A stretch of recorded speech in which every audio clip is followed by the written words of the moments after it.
បាទអញ្ញាតគ្រប់ជំរាបសួរពុកម៉ែបងប្អូនបាទថ្ងៃនេះបាទចូលស្តុកមកមួយទៀតហើយប្រភេទ Nissan ណាបាទ Nissan នេះដែរគឺផលិតនៅឆ្នាំ05បាទជាប្រភេទឡានផ្លាកលេខពណ៌សស្រាលស្អាតណាបាទនេះផ្លាកលេខ 2A ពោធិ៍សាត់បាទ7744លេខ2ផែបាទឡានស្អាតអញ្ចឹងពុកម៉ែបងប្អូនទស្សនាខាងក្រៅមកជុំទៅបាទ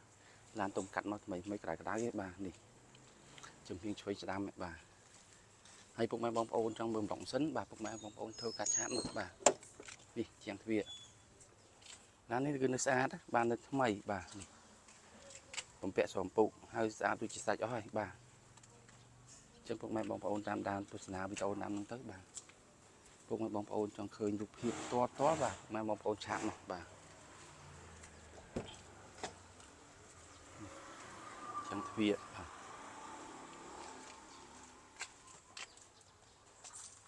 នេះប្រឡាក់ទឹកប៊ិចមិនគូបាទ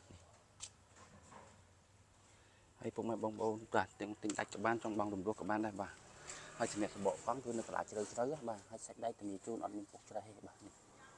បាទខ្ចីតែម្ដងបាទនេះហើយធុងក្រោយអីក៏នៅស្អាតដែរណាបាទអត់មានស្នាមដឹកអីក្លិចច្រឡូតអីទេបាទនេះធុងក្រោយ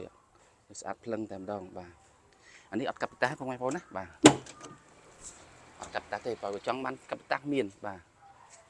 05កាប់តាមានទៀតណាបាទបោះប្រាក់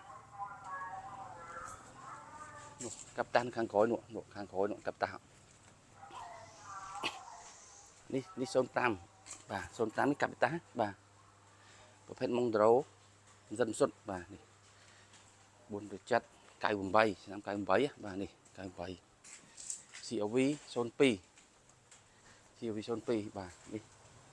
Tundra 005បាទ Tundra 05បាទនេះ